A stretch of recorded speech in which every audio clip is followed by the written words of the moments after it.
চলা অভ্যাস রাখুন, জং ধরবে না, বাদ বেদনা আসবে না। যাওয়া অভ্যাস রাখুন, হরিবাসরে, সাধু সভায়, ধর্ম সভায়, ভগবত চরণে যাওয়ার অভ্যাস রাখুন। তাহলে যেতে ইচ্ছে করবে, অভ্যাস থাকবে। বলা অভ্যাস করুন। বলার মধ্যে অনেক কিছু বলা হয়। মাইতি পাড়ায় ঝগড়া হলে বাগ পাড়ার লোক জানতে পারে, এও বলা, এও অভ্যাস। কিন্তু এটাকে ত্যাগ করে প্রতিদিন হরিনাম করতে বলছেন, নিয়ম করে। ভালো লাগলেও করো, না লাগলেও করো। এই অভ্যাসটাই আমাদের সেই সুঅভ্যাসে পরিণত হয়। প্রণাম, প্রতিদিন প্রণাম করো, শ্রদ্ধা থাক আর না থাক, হ্যাঁ। নিয়ম, এই নিয়মটাই আপনার জীবনকে বদলে দেবে। এই হচ্ছে ভগবত চরণার বৃন্দে হরি কথা আর কৃষ্ণ কথা শোনার ফল।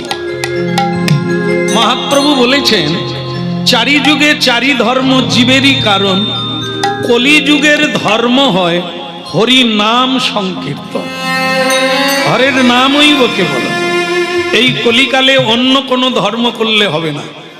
অতএব কলিযুগে নাম যজ্ঞ সার, অন্য কোন ধর্ম কইলে নাহি হবে পার। শোনো মিশ্র, কলিযুগে নাহি তপযজ্ঞ, যেই জন কৃষ্ণ ভজে তার মহাভাগ্য। দশে পাঁচে মিলি নিজ দ্বারেতে বসিয়া, কীর্তন করহ সবে হাতে তালি দিয়া। এটি মহাপ্রভুর অমোঘ উপদেশ। এখন কি আমরা একটু করতে পারি? সবাই সবাই করব, মানে কেউ বাদ যাবে না। অন্য জায়গায় কিছু কিছু বাদ থাকে। কেউ কেউ বলে ওরা আগে করুক, কি পায় কি হয় দেখি তারপর। কিন্তু এখানে সবাই বলছেন করবেন, তার মানে এখানে চর্চা আছে, অনুশীলন আছে। হরিনাম ভজন করেন আপনারা বাড়িতে, তাহলে হোক নাকি? তার সঙ্গে একটু তালি দিতে বলছে, ওটা তো হবে না, ওটাও হবে। ভালো লাগলো যে লোকে সব সময় বলে ফাঁক নাই, কাজ আছে। আপনাদের যে কাজ নাই, হাত খালি আছে, এটা মহাপ্রভুর সৌভাগ্য। তাহলে হোক নাকি? আচ্ছা, তালি দেন আপনারা দেখি। দুর্দান্ত, দুর্দান্ত। আমি কিছু আনলে পুরস্কার দিতাম। মহাপ্রভু এই তালি দিতে বলেনি, শুনে, এই জন্য আপনাদের শুরু করতে বলেছিলাম। আপনারা যদি আজকে সারা রাত্রিও চেষ্টা করেন, এক তালে আসতে পারবেন না। যে যার মতো বাজাবেন, এই চুচ মানে খই ফুটার মতো আর কি। সে ফুটে তো এ ফুটে না, এ ফুটে তো সে ফুটে, ঠিক আছে? এটা না, মহাপ্রভু হরিনাম এনেছেন, তার একটা কারণ আছে। এই আমরা সকলে বিপদগামী হয়ে গেছে, কেউ কারো তালে নাই। হ্যাঁ, গিন্নি কর্তার তালে নাই, মতে নাই, ভাবেও নাই, পথেও নাই। আবার কর্তা গিন্নির মতে নাই, ছেলে বাবার মতে নাই, তালে নাই, সব বেতাল, যে যার তালে। এই জন্য মহাপ্রভু হরিনাম এনেছেন। গৃহে বসে হাতে তালি দিয়ে কীর্তন করো, 10 জন 5 জন যার বাড়িতে যা আছে সবাইকে ডেকে নিয়ে এক জায়গায় বসে প্রতিদিন কীর্তন করো। ও যে যার মতো তালি বাজি দিবে, কে এলো না এলো দেখা, এটা না। মহাপ্রভু এক করতে চেয়েছেন। ইঠে ইঠে কোনোদিন জোড়া লাগে না, লাগে বাবা? ইঠে ইঠে জোড়া লাগে না। ইট ভাটা দেখে থাকবেন, ইটের গাদা, কিন্তু ও ইট খুলে পড়ে যাবে। এখানে তুমি বসো তো, বলছেন যে ইটের মাঝখানে কি থাকে তবে জোড়া লাগে? মশলা, বালি, সিমেন্ট, না হলে ইঠে ইঠে জোড়া লাগবে না। মানুষে মানুষে একতা আসবে না, ঐক্যতা আসবে না।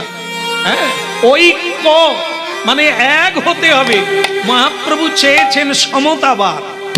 হ্যাঁ, সবাই এক বাপের ছেলে, একলে ঈশ্বর পিতা, খুব ধ্যান দিয়ে শুনবে, একলে ঈশ্বর পিতা আর সব ভৃত্য, আমরা সকলেই তার সন্তান। তাহলে এক পথে নাই কেন, এক ভাবে নাই কেন, এক মনে নাই কেন? এর জন্যই হরিনাম। হরিনাম কোনো মজা করার জিনিস না। একটু নাচলাম, গাইলাম, বেশ কমর দোলালাম, বাস, যা খাচ্ছিলাম খেলাম, আবার শুয়ে পড়লাম, দারুণ মজা হয়েছে, পরের বছর আবার চাঁদা দেব, আবার নাচবো। এই নেচে নেচে সংসারেও নাচছি আর হরিনামেও নাচছি। করতে পারবো না, যা করো তাই। এও নাচ, এও নাচ, আমি এসব মানি না। ওই নেচে নেচে চলে গেল। এটা নাচার জিনিস নয়, বসার জিনিস। এই যে দেখেন না আপনারা, রেসিং সাইকেল চড়া যায়, কিন্তু স্লো সাইকেল চড়ুন তো দেখি পুরস্কার দেওয়া হবে। বোঝা যাচ্ছে? ছুটা যায়, ধীর গতিতে হাঁটার চেষ্টা করো, দেখি পারবেন। আপনি দৌড়াদৌড়ি করতে পারবেন, 1 ঘন্টা বসতে পারবেন চোখ বন্ধ করে? 1 লক্ষ মানুষের মধ্যে একজন আছে কিনা? হ্যাঁ, অনেকে বসে থাকবে, ঘুমিয়ে যাবে।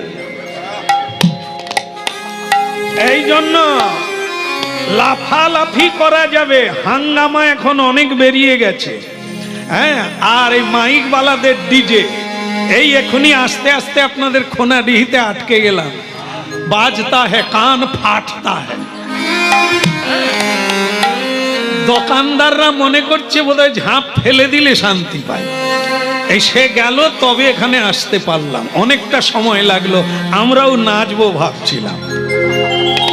হ্যাঁ, অনেক নাচ নেচেছো বাবা, এবার একটু বসার চেষ্টা করো, হরিনাম শোনো। হ্যাঁ, তাহলে মহাপ্রভু কি বলছেন? প্রতিদিন নিয়ম করে একটু হাতে তালি দিয়ে কীর্তন করো, সবাইকে ডেকে নিয়ে বসো। কে করলো না এটার জন্য না, অনুরোধ করো, বোঝান। হ্যাঁ, আর তাদেরকে আনার চেষ্টা করুন। না হলে জঙ্গলে আপনি থাকতে পারবেন না। জঙ্গলে কাঁটা বন আছে, জঙ্গলে জীবজন্তু আছে, আপনি চোখ বন্ধ করলে আপনাকে তুলে দিয়ে চলে যাবে। এই জন্য সবাইকে এই পথে টেনে আনতে হবে। রোগীর ঔষধ ভালো লাগে না। রোগী রোগী জানেন তো মায়েরা, রোগ জানেন? আপনাদের রোগ হয়নি, ভাগ্যিস হয়নি। রোগী কোনোদিন ঔষধ খেতে চায় না, তবু তাকে না খাওয়ালে তার রোগ ভালো হবে না। হরিনাম কেউ আনন্দে করতে চায় না, জোর করে খেতে হয়, জোর করে করতে হয়। কেন? না হলে ভবরোগ ভালো। গৌরাঙ্গ মহাপ্রভু কি! খুব সুন্দর, ভালো লাগছে। এই যে হরিনাম গাইলেন, ভালো লাগছে? সবাই বলছেন আচ্ছা। এটা শুধু ভালো লাগছে না, খুব ভালো লাগছে? একদম, আমি চাইছিলাম এটা। আচ্ছা, সংসার কিরকম লাগে বলতে পারবেন না বোধহয়? না না, সংসারও ভালো লাগে বলেন। তাই এরকম ভালো লাগে না, এর থেকে কম লাগে? ওটা মাপা হয়নি। তা দেখেন, আপনারা এখন মুহূর্তেই বললেন ভালো লাগছে। মানুষ কোন দিকে যায়? যেটা ভালো লাগে সেদিকেই যায়। তাহলে হরি পথে, ভক্তির পথে এত লোক কম কেন? তেলে ভাজা দোকানে লাইন পড়ে যায়, জানেন তো? আর ময়রা ময়রা মিষ্টান্ন দোকানে মাছি উড়ে, জানেন? দেখেছেন? তেলে ভাজা দোকানে লাইন, ভদ্রলোকেরাও তেলের ভাজা দোকানে তেলে ভাজা কিনে, কিন্তু ছানার মিষ্টি খায় না, দুধ খায় না, দই খায় না। এর দ্বারা কি বোঝা যায়? মানুষের জ্ঞান কোথায় এসে দাঁড়িয়েছে? বস্তু জ্ঞান নাই, কিসে মঙ্গল হবে মানুষ জানে নাই। এই জন্য মহাপ্রভু কলির জীবের দশা নিদান দেখে হরিনাম আনলেন। মানুষ ভুলে গেছে কি করলে তার মঙ্গল হবে। এই জন্য উপদেশগুলি যুগে যুগে মহাপ্রভু দিতে আসে। মানুষ যখন ভুলে যায়, গ্লানির ভবতি ভারত, মানুষ যখন ধর্ম ভুলে অধর্মের পথে চলে যায়, তখন মহাপ্রভু নিজে এসে ধর্মটা নিজে করে দেখিয়ে দেয়। হ্যাঁ, এই জন্য ভক্তমণ্ডলী মায়েরা, একটাই বিপদ হলো কলিকালে, আয়ুকাল কম। এ পিঁপড়ের আয়ু, জন্ম নিতে না নিতে মৃত্যুর ঘন্টা বেজে গেল। এই জন্য এই করব করব ভাবতে ভাবতে জীবন চলে যায়, করা আর হয় না।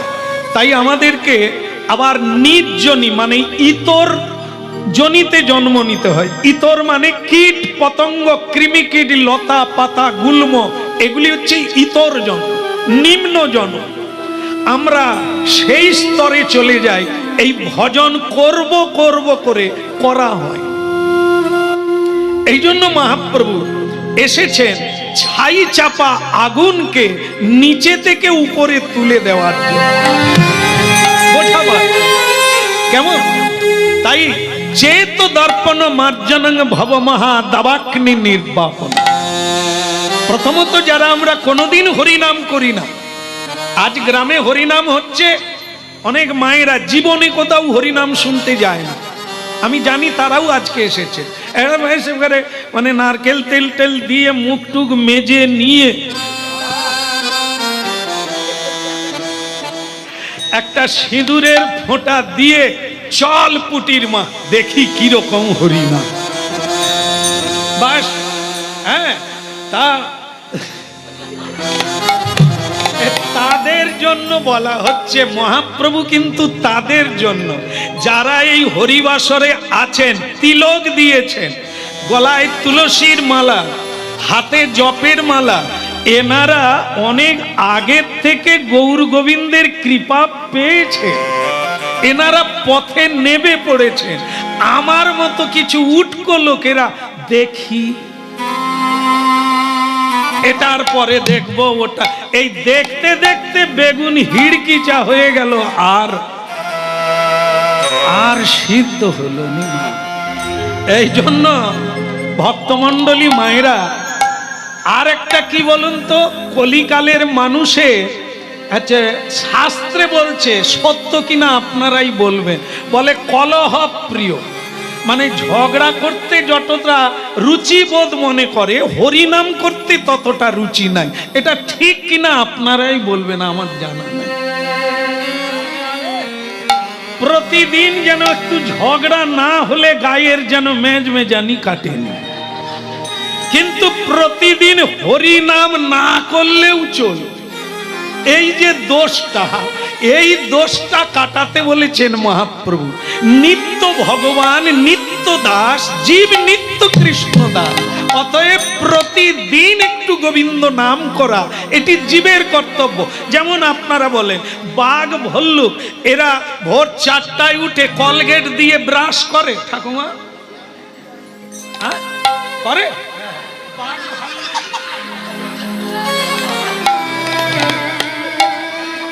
এত কাছে বসেছেন ঠাকুমা, ঘাড় নাড়বেন, বুঝে নাড়বেন। হ্যাঁ, না হলে আমরা তো কীর্তন প্রতিদিন গাই, সব মাথা তো পাই।